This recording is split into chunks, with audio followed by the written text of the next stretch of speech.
horror movies are usually aimed towards an older audience, usually older teens and adults.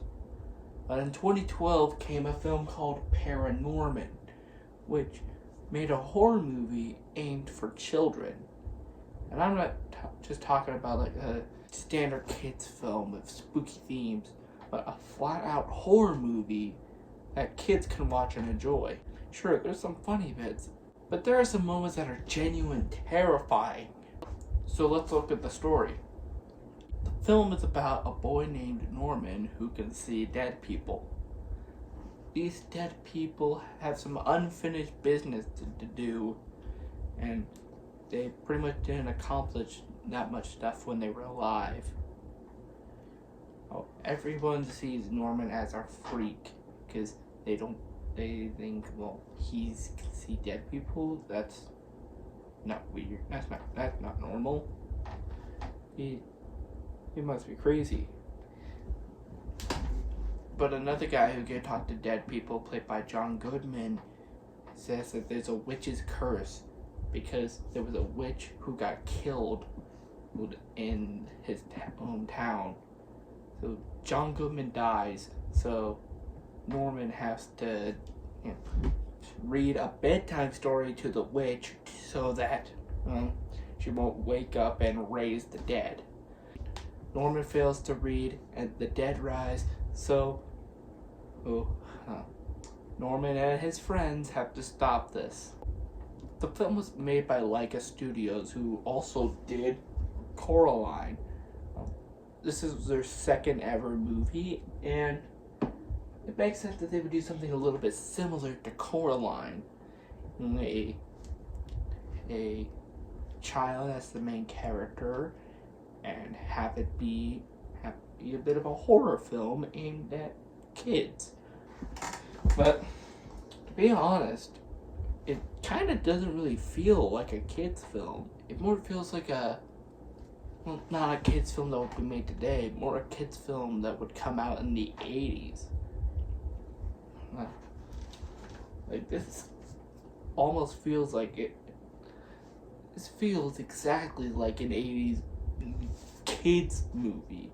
Something like Monster Squad. Because they say some stuff and they do some stuff in this movie that isn't necessarily today's standard of PG.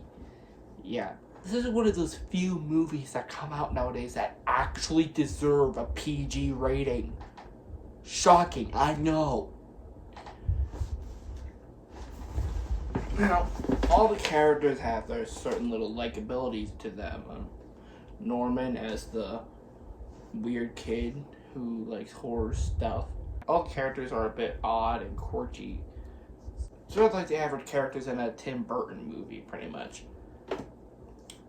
You might not remember their names, but you will definitely remember how the characters look and their personalities. And that's basically what you need to do in an animated film. Like, get the character's personality solely based on how they look. Like, you look at Norman, you know the personality of him. You look at his sister, you know her personality. You look at her crush, you know his personality. And you even look at the zombies, you might have a chance to know what their personalities are. Oh, I used the dreaded Z word. It'll make sense if you see the movie. Which, I'm not going to spoil anything of what happens here in this film. There's a good chance that most of you have probably seen it already, but if you haven't, I highly recommend you go and check it out. I'm not sure if it's streaming anywhere, like, might be on Amazon Prime, something like that, I don't know. But I watched it on DVD, and I'm really ashamed that Leica never did any more horror stuff after this. Because after Paranorman was the Box Trolls.